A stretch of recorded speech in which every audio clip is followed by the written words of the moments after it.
우리 또 앞뒤 좌우로 인사들 나누시겠습니다. 영상으로 예배를 들으신 분들도 인사들 나누시겠습니다. 주님의 이름으로 환영합니다. 주님의 이름으로 환영하며 주님의 이름으로 축복합니다. 어느덧 2021년 마지막 주일입니다. 엊그제 2021년 시작한 것 같은데 코로나19 때문에 그거에만 신경을 쓰다 보니까 어느 순간 한 해가 다 가서 마지막 그 주일 예배를 드리고 있습니다. 그러나 여러분들 아마 생각이 비슷할 것 같아요. 또 세월이 참 빠르다 하는 그런 생각이 들고 2021년의 그 역사도 이제 마무리되는 그러한 시점입니다. 그런데 우리가 성경을 보면 또 특별히 이스라엘 그 역사를 보면 철저히 하나님께서 언약법에 근거해서 이스라엘 역사를 진행시켜 가는 것을 보게 됩니다.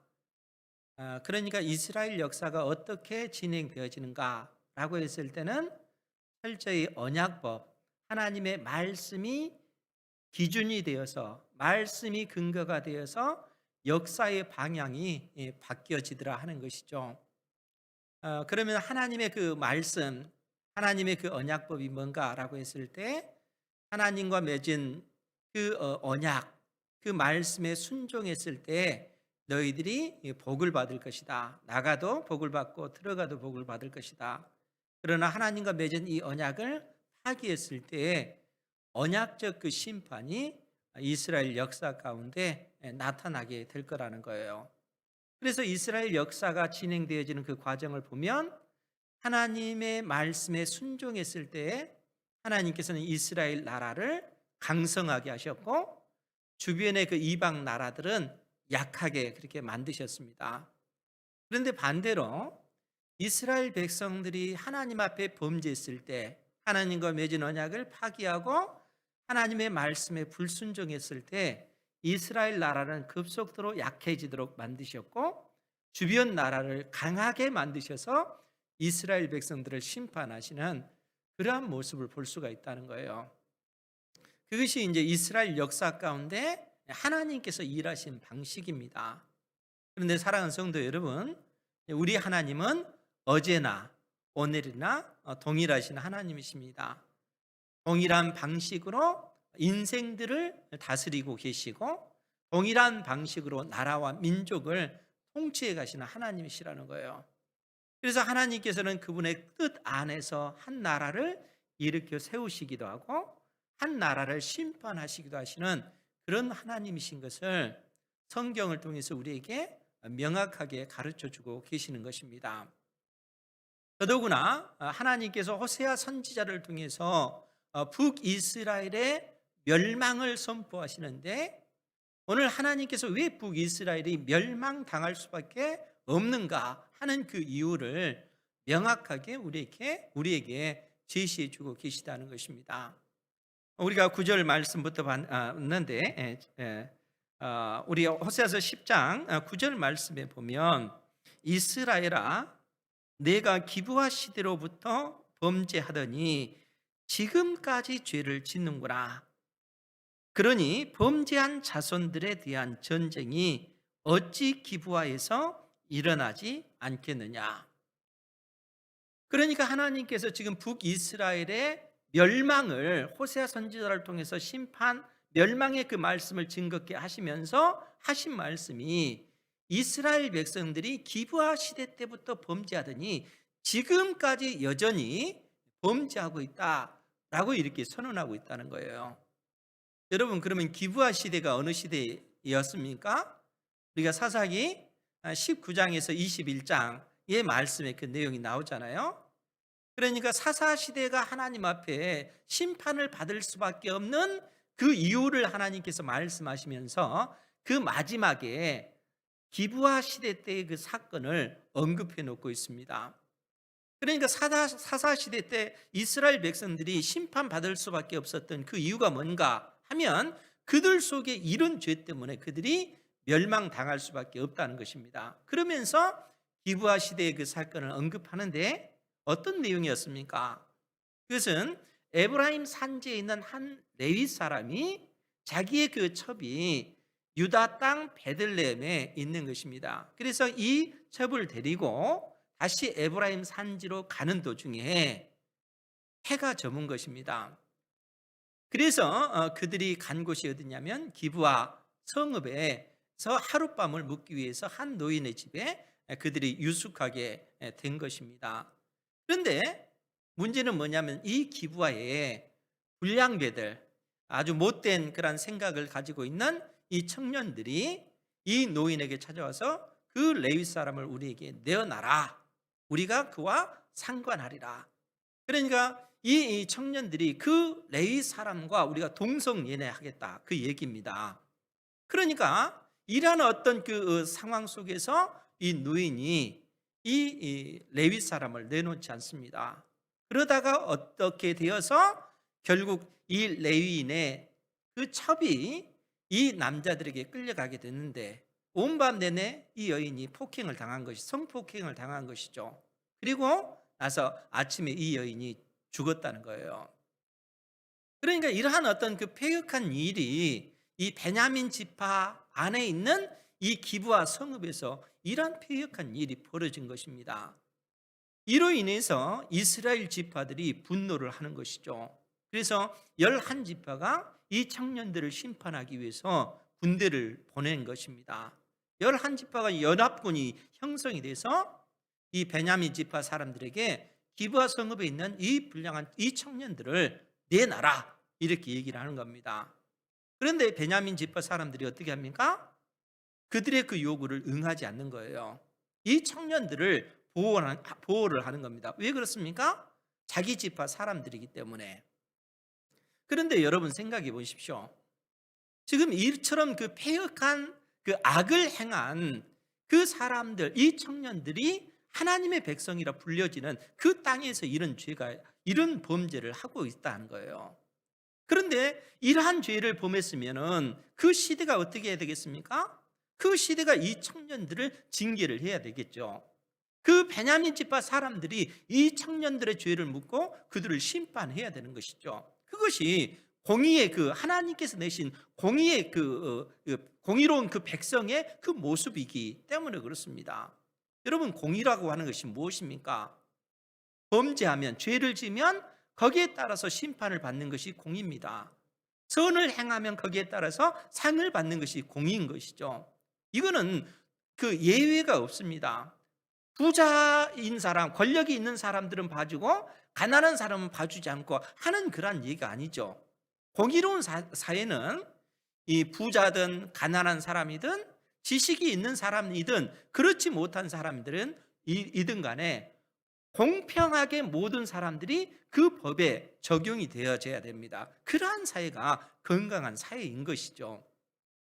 그런데 베냐민 사람들은 그렇게 하지 않은 것입니다. 철저하게 이 기브아 청년들을 보호하는 것이죠. 그래서 전쟁이 일어난 겁니다. 그로 인해서 어떻게 되었습니까? 결국 베냐민 지파 사람들이 용사들 외에 남녀노소 할 것 없이 다 잔혹하게 죽임을 당하고 결국 이 용사들 600명만 남은 그런 어떤 그 비참한 일이 이 기브아 시대 때 벌어졌다는 거예요. 그러니까 하나님께서 이스라엘 백성들의 이 참담한 그 죄의 문제를 지적하시면서 그 기브아 시대 때 그 폐역함이 지금 북이스라엘 역사 가운데 지금까지 이러한 그 죄악이 이어져 오고 있다. 그 죄에서 벗어나지 못하고 있다라고 지금 하나님께서 북이스라엘의 그 죄를 지적하고 계시는 것입니다. 그렇기 때문에 하나님께서 호세아 선지자를 통해서 뭐라고 말씀하시냐면, 그러니 범죄한 자손들에 대한 전쟁이 어찌 기브아에서 일어나지 않겠느냐. 그래서 하나님께서 11지파를 더 쓰셔서 베냐민 지파를 심판하셨다는 그 얘기입니다. 그 패역한 그 시대를 하나님께서 그처럼 심판하고 계시는 것이죠. 그러면서 하나님께서 무슨 말씀을 하시냐면, 우리 10절 말씀 같이 한번 보겠습니다. 10절 시작. 내가 원하는 때에 그들을 징계하려니 그들이 두 가지 죄에 걸릴 때에 만민이 모여서 그들을 치리라. 아멘. 북이스라엘의 죄를 이처럼 지적하고 나서 하나님께서 내가 원하는 때에, 하나님께서 뜻을 정하는 때에 북이스라엘을 심판하시겠다라고 그렇게 말씀하십니다. 그러면서 뭐라고 얘기하시냐면, 그들이 두 가지 죄에 걸릴 때에 만민이 모여서 그들을 치리라, 이렇게 언급하고 있다는 거예요.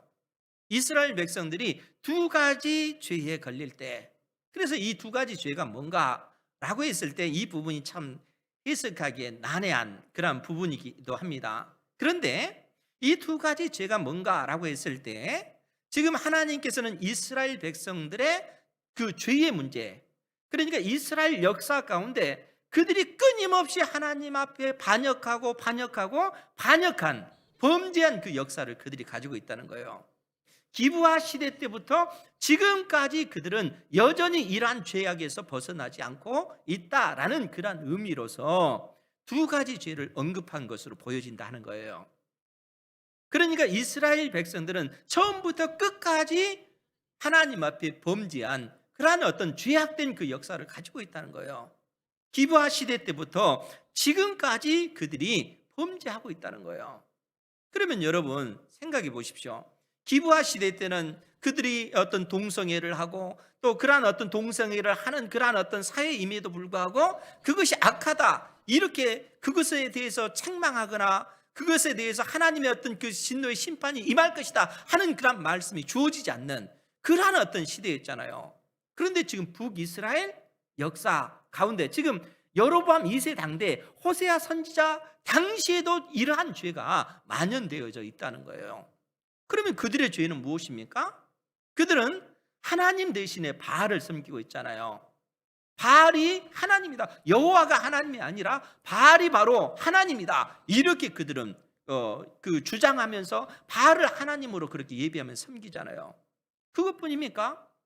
하나님께서 그들에게 수많은 금은보화 또 재물들, 그 재물들을 통해서 그 나라를 부강하게 하시고 군대를 주셔서 그 영토를 넓히도록 하나님께서 여로보암 2세 당시에 이처럼 복을 주셨음에도 불구하고 그들은 어떻게 해요?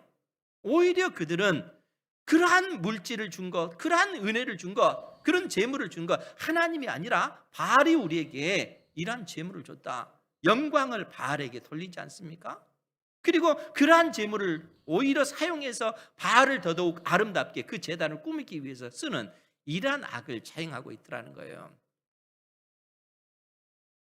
어제 낙산사 얘기를 했었는데 그 낙산사에 가보니까 저는 처음 봤는데 해수 가는상이라고 하는 그 부처상이 있더라는 거예요. 돌로 아주 높이 바다를 보면서 그 돌로 그렇게 그 조각을 해놓은 그 상을 봤습니다. 그러니까 이제 사람들이 어떤 경제적으로 넉넉해지고 물질적으로 풍성해지게 되면은 그러한 것들을 많이 만들어내는 것 같아요. 북이스라엘이 그랬다는 거예요. 하나님께서 북이스라엘 백성들에게 그처럼 은혜를 주시니까 하나님께서 주신 그 복을 가지고 오히려 우상을 섬기는 이런 악을 그들이 자행하고 있다는 거예요. 그러면서 그들이 또 하는 얘기가 뭡니까? 이처럼 바알이 우리에게 이러한 복을 줬고 바알이 복을 줬기 때문에 이처럼 군대가 막강해졌고 이제 이 군대의 힘을 의지하여 이 군대가 우리를 보호하고 이 군대가 우리를 지켜준다, 이렇게 얘기하지 않습니까? 그것이 북이스라엘의 그 죄라는 거예요. 그러니까 기브아 시대 때부터 지금까지 북이스라엘은 이러한 그 죄악 가운데 그들이 살아온 것입니다. 그러니까 하나님께서 그들의 이러한 죄를 언급하면서 두 가지 죄에 걸릴 때에 만민이, 여기서 만민은 이방 나라들을 이야기합니다. 이방 나라들이 연합하여 그들을 치리라, 북이스라엘을 치리라. 마치 기브아 시대 때에 이 베냐민 지파 이 사람들이 범죄하고 그 패역한 그 청년들을 심판하지 않으니까 하나님께서는 한 지파를 연합시켜서 그들을 심판하지 않습니까? 이거와 마찬가지로 이제는 하나님께서 북이스라엘을 심판하실 때 이 주변의 그 이방 나라들을, 그 연합군을 형성해서 결국 하나님께서 이 나라를, 이 북이스라엘을 심판하시겠다는 거예요. 하나님께서 이러한 어떤 그 진노를 북이스라엘에게 내리시겠다라고 라고 그렇게 말씀하고 있는 것입니다. 그러면 사랑하는 성도 여러분, 북이스라엘이, 즉 하나님의 백성 이스라엘이 하나님에게 있어서 어떤 존재였습니까? 이미 우리는 출애굽기 19장을 통해서 하나님께서 이스라엘 백성과 언약을 체결하시면서 너희들이 나의 언약 백성이 되면 너희들은 나에게 있어서 보배와 같은 존재다, 내 소유다. 하나님께서는 그렇게 선언하셨습니다. 너희들은 나에게 있어서는 보배요, 보배와 같은 삶을 살기 위해서 너희들은 이 세상 속에서 제사장 나라로서 또 거룩한 백성, 구별된 백성으로서 존재해야 된다. 하나님께서 이스라엘 백성들을 그런 존재로 불러내셨다는 거예요. 그처럼 고귀하게 하나님께서 이스라엘 백성들을 불러내신 것입니다. 그것이 이스라엘 백성들의 그 정체성이라는 거예요. 하나님께서 이스라엘 백성들을 그런 존재로 불러내신 것입니다. 그렇기 때문에 하나님께서 오늘 호세아 선지자를 통해서 뭐라고 말씀하시냐면 11절에 보면 에브라임은 북이스라엘을 대표하는 그 지파입니다. 그래서 에브라임은, 즉 북이스라엘은 마치 길들인 암소 같아서 곡식 밟기를 좋아했다, 이 표현입니다. 그러니까 하나님께서 이스라엘 백성들을 언급하면서 에브라임은 마치 길들인 암소 같아서 곡식 밟기를 좋아했다, 그 얘기예요. 그러면서 또 뭐라고 얘기했냐면 내가 그의 아름다운 목에 멍에를 메웠다, 멍에를 씌웠다. 하나님께서 이스라엘 백성들은 마치 길들인 암소 같아서 곡식 밟기를 좋아하는 그러한 족속이라는 거예요. 그런데 여러분, 곡식이라고 하는 것이 그냥 얻어줄 수 있는 것이 아니잖아요. 우리는 이 곡식을 얻기 위해서는 어떤 과정이 필요합니까? 땅을 일구고 씨를 뿌리고 그리고 거두는 그 과정이 필요하잖아요. 그래서 하나님께서 이스라엘 백성들은 마치 잘 길들여진 그 암소 같아서 곡식 받기를 좋아했다는 거예요. 그래서 그 곡식을 얻기 위해서 내가 그의 아름다운 목에 멍에를 씌웠다, 그 얘기예요. 그러면서 뭐라고 얘기했냐면 에브라임 위에 사람을 태우리니, 즉 사람을 태운다, 그 얘기는 수레를 끄는 이 소가, 암소가 수레를 끄는 그 모습을 비유해서 지금 이 표현을 쓰고 있는 거예요. 에브라임 위에 사람을 태우리니 유다가 밭을 가고, 또 소가 이 밭을 가는 그 모습, 또 야곱이 흙덩이를 깨뜨리리라. 곡식을 얻기 위한 그 과정으로서 소의 그 멍에를 메고 밭을 갈고 땅을 일구는 그 모습을 지금 그려주고 있다는 거예요. 그럼 여러분 생각해 보십시오. 멍에를 맨다는 그 의미가 좋은 의미입니까? 나쁜 의미입니까? 우리가 생각할 때 멍에를 메는 것, 이건 부정적인 그 의미가 더 강하잖아요. 그런데 사실 하나님께서 우리에게 멍에를 메운다라고 했을 때는 그 속에는 깊은 의미가 담겨져 있습니다. 이미 우리 주님께서 마태복음 11장 29절 이하에서 그 말씀을 하신 적이 있어요. 그 내용을 보면 마태복음 11장 29절 30절에 보면 제가 읽어드릴 테니까 잘 들으시기 바랍니다. 잘 아는 말씀이에요. 나는 마음이 온유하고 겸손하니 나의 멍에를 메고 내게 배우라. 그리하면 너희 마음이 쉼을 얻으리니 이는 내 멍에는 쉽고 내 짐은 가벼움이라. 우리 주님께서 우리에게 뭐라고 말씀하시냐면 나의 멍에를 메고 나에게 배우라, 이렇게 말씀하셔요. 그리하면 너희 마음에 쉼, 평안을 얻게 될 것이다 라고 말씀하고 계십니다. 주님께서 지어주신 멍에를 메시는 여러분들 되시기 바랍니다. 왜냐하면 주님께서 지어주신 그 멍에는 쉽고 가볍다는 거예요. 그리고 그 멍에를 메게 되면 우리 마음의 평안을 얻게 될 거라는 거예요. 쉼을 얻게 될 거라는 겁니다. 그러면 여러분, 주님께서 지어주신 그 멍에가 어떤 의미일까요? 우리 주님께서 우리에게 멍에를 쥐게끔 한다라는 그 얘기는 너희들은 이제는 나에게 속하였다라는 의미예요. 우리가 주님께 속하였다, 그 얘기입니다. 뿐만 아니라 주님께서 가르쳐 주시는 그 말씀을 통해서 우리가 배우고 주님께서 우리를 다스리시는 그 통치 속에 우리가 살아가야 된다라는 의미가 멍에를 메운다, 그 얘기예요. 왜냐하면 우리 주님은 마음이 온유하고 겸손하신 분이시기 때문에, 마음이 온유하고 겸손하다, 그 얘기는 우리 주님께서는 이미 우리가 져야 될 그 모든 무거운 짐, 감당하지 못할 그 짐을 우리 주님께서는 이미 다 지셨기 때문에 그렇다는 거예요. 우리 주님께서 우리가 감당하지 못할 그 죄와 사망의 그 짐을 짊어지시고 십자가에 못 박혀 죽으신 것입니다. 그리고 우리에게 영원한 생명 주시기 위해서 그 죽음의 권세를 이기시고 부활하신 거예요. 그리고 우리 주님께서, 부활하신 우리 그 주님께서 우리에게 그 멍에를 메워준 것입니다. 그 멍에는 이제 너는 나에게 속하였다. 내가 인도하는 대로, 내가 가르치는 대로 하나님의 말씀을 배우고 익혀서 그 말씀에 순종하는 삶, 하나님의 그 통치 속에서 너희들이 다스림을 받는 삶, 그 삶을 살아야 된다라는 의미가 멍에를 메라, 그 속에 담겨져 있다는 거예요. 그러니까 우리가 주님께서 가르쳐 주신 그 진리의 말씀을 통해서 구원받은 백성으로서 이미 내가 감당하지 못한 그 짐은 주님께서 다 담당하셨기 때문에 이제는 내가 감당할 수 있는 것, 주의 말씀을 배우고 주님의 그 통치를 받는 그러한 삶을 살아가라고 주님께서, 내가 너희에게 주는 그 멍에는 쉽고 가볍다, 이렇게 말씀하시는 거예요. 이런 멍에를 메는 여러분들 되시기 바랍니다. 우리 주님께서 이러한 가르침을 주셨는데, 오늘 하나님께서 호세아 선지자를 통해서 지금 이스라엘 백성들에게 그 말씀을 하시는 거예요. 이스라엘 백성들은 나에게 있어서 마치 길들인 암소 같아서 곡식받기를 좋아한다. 그래서 내가 그의 아름다운 목에 멍에를 메우고 에브라임 위에 사람을 태우리니 유다가 밭을 갈고 야곱이, 즉 하나님의 택한 백성, 야곱은 하나님의 택한 온 백성들을 일컬어서 얘기하는 거예요. 그 야곱이 흙덩이를 깨뜨리리라.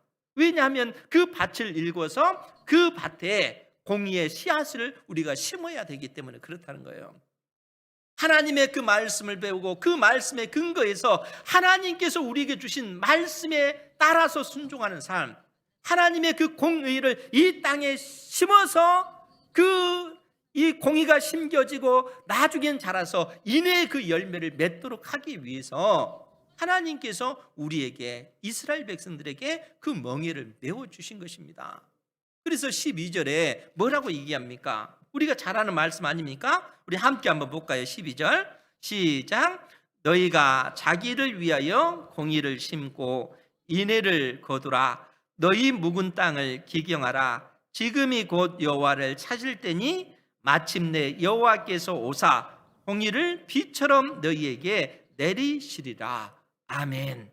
그래서 하나님께서 이스라엘 백성들을 그러한 존재로 불러내셨다는 거예요. 그렇기 때문에 너희가 자기를 위하여 공의를 심으라. 공의를 심고 인애를 거두라. 너희 묵은 땅, 너희의 그 마음의 그 묵은 땅을 갈아엎어라, 기경해라. 지금 그 말씀을 하고 있는 거예요. 즉 너희가 자기를 위하여 공의를 심으라. 그리하면 인애를 거두리라. 너희 마음의 묵은 땅을 갈아엎어라. 하나님께서 이처럼 말씀하신다는 거예요. 사랑하는 성도 여러분, 우리의 그 마음의 그 묵은 땅, 이 땅을, 마음의 그 묵은 땅을 갈아엎는 것입니다. 여러분, 묵은 땅이라고 하는 건 단단해진 땅이잖아요. 오랫동안 방치한 땅이기 때문에 수많은 잡초가 우거진 그런 땅이잖아요. 그 땅을 갈아엎는 거예요. 그 땅을 갈아엎어서 하나님의 그 말씀에 근거한 그 공의를 그 땅에 심는 것입니다. 그러면 하나님께서 우리에게 인애를 비처럼 내려주시겠다라는 그런 말씀입니다. 지금이 곧 여호와를 찾을 때다. 지금이 곧 여호와를 찾을 때라는 거예요. 너희들이 바알을 하나님으로 섬기고 있는데 그 바알을 버리고 그 우상을 버리고 하나님을 찾으라는 겁니다. 너희들이 하나님 대신에 군사력을 의지해서 너희들의 그 나라 영토를 넓히고 이방 나라로부터 이 군대가 우리를 보호해 줄 것이다, 이런 생각을 갖고 있는데, 그러한 생각을 버리고 하나님께서 우리에게 군대를 주시고 하나님께서 이 군대를 통해서 우리를 지키신다, 이렇게 고백해라. 하나님께서 이렇게 말씀하고 계시는 거예요.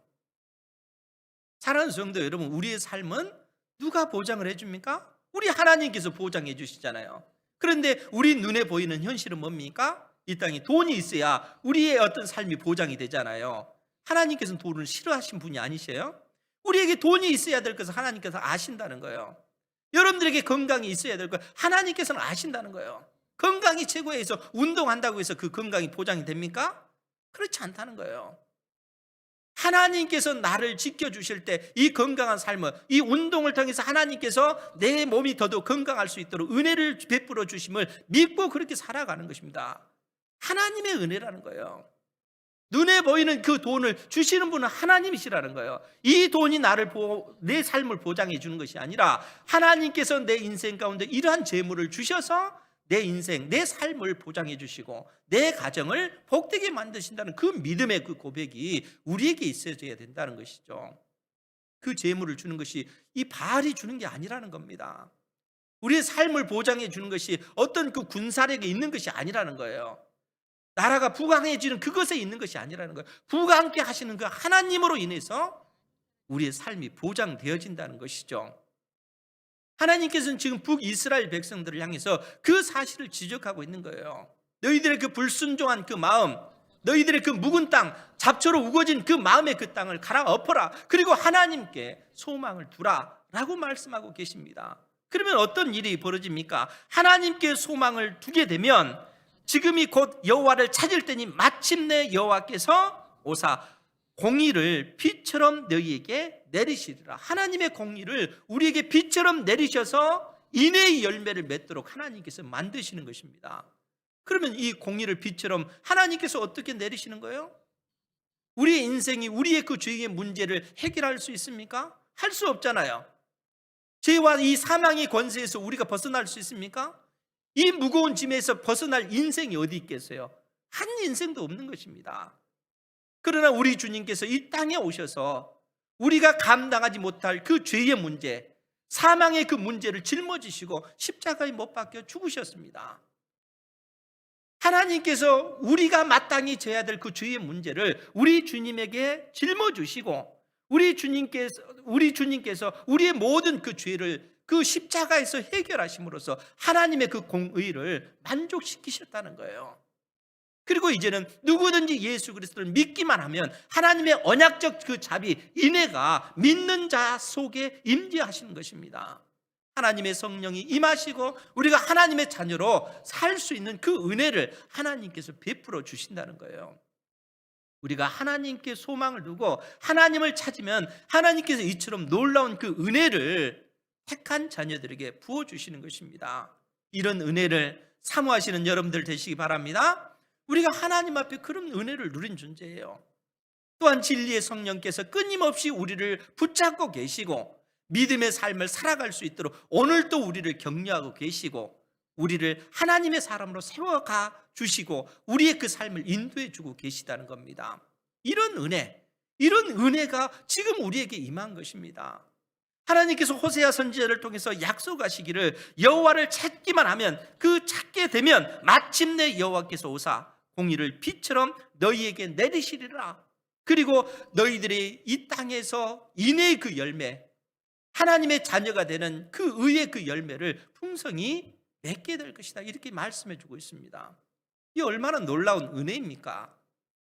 하나님께서 이러한 은혜를 우리에게 베풀어 주셨고 하나님께서 이러한 은혜를 지금 북이스라엘 백성들에게 그 은혜를 사모하고 하나님을 찾고 찾으라 말씀하고 계시는 것입니다. 그러나 현실은 어떻습니까? 이스라엘 백성들은 하나님을 찾지 않는 거예요. 그래서 13절에 뭐라고 표현됐냐면 너희는 앞에는 그러나가 빠진 겁니다. 그러나 너희는 악을 바꿔라 죄를 거두고 거짓 열매를 먹었나니 그 이유는 내가 내 길과 내 용사의 많음을 의뢰하였음이라. 그들이 악을 바꿔라 죄를 거두고 거짓 열매를 먹는 그 이유가 뭡니까? 그 이유는 내가 내 길, 그 길이 어떤 길입니까? 바알을 하나님으로 섬기는 그 길, 바알이 그 모든 것을 그 복을 다 주셨다라고 믿는 이러한 어떤 그 잘못된 그 길, 이 거짓된 그 길을 걷는 그 길과 내 용사의 많음을 의뢰하였기 때문에 그렇다는 거예요. 북이스라엘을 누가 보호해 주는가? 군사력이 우리 군대가 이처럼 막강하니까 여로보암 2세 당대에 수많은 그 잃었던 그 영토를 다 회복한 거 아니냐? 우리 눈에 보이는 이 군대가 최고다. 이 군대가 내 생명을, 이 나라를 보호해 준다. 이스라엘 백성들은 그렇게 생각한 거예요. 군대가 그들을 보호하는 게 아니라는 거예요. 그 많은 그 물질, 그 재물을 바알이 준 게 아니라는 겁니다. 하나님께서 주신 것이라는 거죠. 그럼에도 불구하고 이스라엘 백성들은 그러한 사실을 믿지 못하는 거예요. 하나님을 의지하지 않는 것입니다. 사랑하는 성도 여러분, 성경은 사실 어떤 의미에서 보면 그 삶의 다양한 어떤 삶의 어떤 그 형태들은 있지만 본질적인 부분은 아주 명확합니다. 살아계신 하나님, 그 하나님 외에는 이 세상에 있는 그 모든 것들은 다 거짓된 것들이라는 거예요. 하나님만을 예배하는 그 삶이 진정 복된 삶이라는 것이죠. 하나님께서 우리 인생들에게 주신 그 말씀을 통해서 하나님이 어떤 분이시고 우리 인간이 어떤 존재고 하나님께서 만드신 이 세상이 어떤 의미가 있는지 오직 하나님의 말씀을 통해서만이 온전히 우리가 알 수 있다는 것입니다. 이 세상의 여러 그 학문들은 그 속에 거짓된 것들이 많이 뒤섞여 있기 때문에 진리를 온전히 분별할 수가 없습니다. 그러나 성경만이 우리에게 그 진리를 가르쳐 주고 있다는 거예요. 하나님께서 우리 인생들에게, 이스라엘 백성들에게 이 진리를 가르쳐 주고 계시는 거예요. 그런데 이스라엘 백성들은 하나님 대신에 바알을 섬기고 하나님 대신에 그들의 그 군대를 의지하고 있는 이런 악한 모습을 보여주고 있다는 거예요. 그렇게 되면 그들의 삶의 결과가 어떻게 되겠습니까? 그들이 이처럼 악을 뿌려서 그 씨앗을 심으면 그들이 거둘 수 있는 것이 뭐겠습니까? 멸망밖에 더 있겠습니까? 그래서 하나님께서 14절에 그렇게 선언하시는 거예요. 그러므로 너희 백성 중에 요란함이 일어나며 내 산성들이, 너를 보호하고 있던 그 산성들이 다 무너지되 살만이 전쟁의 날에 벳아벨을 무너뜨린 것 같이 될 것이라. 그때에 어머니와 자식이 함께 부서졌도다. 그러니까 하나님께서 이스라엘 백성들이 당하게 될 그 환난에 관해서 살만이 전쟁의 날에 벳아벨을 무너뜨린 것 같이 너희들이 멸망을 당할 것이다, 그 얘기입니다. 이 살만은 살만에셀 그 아수르 왕을 언급한 것으로 보여지는데 열왕기하 18장 9절 이하에 보면 그 내용을 제가 읽어드릴게요. 열왕기하 18장 9절 이하에 보면 이스라엘 왕 호세아 제7년에 아수르 왕 살만에셀이 사마리아로 올라가서 에워쌌더라. 3년 동안 이 그 사마리아 성을 포위하게 됩니다. 그리고 이때 이 호세아 그 북이스라엘의 마지막 왕 호세아가 사로잡힌 바 되게 돼요. 그런데 그때 뭐라고 언급이 되냐면 3년 후 그 성읍이 함락되니 곧 히스기야 왕 제6년이요 이스라엘 왕 호세아 9년에 사마리아가 함락되며, 즉 북이스라엘이 멸망당했다는 거예요. 그리고 멸망당해서 이스라엘 백성들은 아수르 땅으로 뿔뿔이 포로로 끌려가게 되는 그 비참한 모습을 보여줍니다. 그러면서 뭐라고 얘기했냐면 왜 북이스라엘이 이처럼 멸망당하고 이방 땅으로 택한 백성들이 포로로 끌려가게 될 수밖에 없었는가, 그 이유를 뭐라고 얘기하냐면 이는 그들이 하나님 여호와의 말씀을 듣지 아니하고 그의 언약, 하나님과 맺은 언약과 여호와의 종 모세가 명령한 모든 것을 따르지 아니하였기 때문이다, 이렇게 언급하고 있다는 거예요. 그러니까 이 살만이라고 하는 사람에 의해서 북이스라엘이 멸망당하기 전에 그들이 엄청난 그 고통을 당했는데 그 심판의 날에 이스라엘 백성들이 멸망당할 때 이러한 어떤 그 하나님의 그 진노가 아수르 왕을 통해서 북이스라엘 땅에 그처럼 임하게 될 거라는 거예요. 그러면서 그들의 어떤 그 잔혹한 그 모습을 호세아서 10장 14절 하반절에 보면 그때에 어머니와 자식이 함께 부서졌도다, 이렇게 언급하고 있다는 거예요. 여러분, 어머니와 이 그 자식이 함께 부서졌다, 무슨 표현이겠어요? 이 아수르 군대의 이 잔혹함을 묘사해 놓고 있는데 어린 아이를 그냥 잡아서 바위에 맺히는 겁니다. 그리고 그 장소에서 그 부모를 죽이는 거예요. 이 얼마나 참담합니까? 그러니까 이러한 어떤 비참한 심판의 그 때가 북이스라엘 백성들에게 임한다는 거예요. 하나님께서 지금 이러한 어떤 심판이 다가올 것을 예고해 주시고 있는 겁니다. 그렇기 때문에 하나님을 속히 찾으라. 하나님께 소망을 두라. 그렇지 않으면 그들이 그로 인하여 결국에는 멸망당하고 말 것이다. 그 얘기입니다. 15절 말씀도 그 얘기 아닙니까? 너희의 큰 악으로 말미암아 패들이 이같이 너희에게 행하리니 이스라엘 왕이 새벽에 정령 망하리라. 이스라엘 왕이 새벽에 망한다. 무슨 얘기겠습니까? 이 호세아 왕은 이 사마리아가 함락되기 전에 이미 그 아수르 왕에게 사로잡힌 바 됩니다. 감옥에 갇히게 돼요. 그리고 나중에 이 사마리아 성은 함락되는 거예요. 그러니까 하나님께서 명확하게 이스라엘 백성들이 어떻게 이러한 어떤 잔혹한 심판을 받게 된가 하는 것을 명확하게 알려주시는 거예요. 하나님의 택한 백성으로 부르심을 받았지만 그 부르심에 응답하지 못하고 하나님 앞에 하나님께서 그들을 불러내실 때는 너희들은 내게 있은 보배다, 제사장 나라다, 너희들은 이 세상에서 구별된 백성이다, 하나님과 이 세상 사이의 중보자로서 이 세상의 빛과 소금의 역할을 감당하라고 이스라엘 백성들을 불러내셨다는 거예요. 그런데 이스라엘 백성들은 어떻습니까? 그 역할을 감당하지 못해요.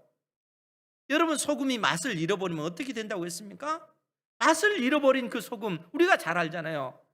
사람들의 길 밖에 버려지게 되고 사람들에 의해서 밟혀질 뿐이다. 하나님께서 그렇게 말씀하지 않습니까?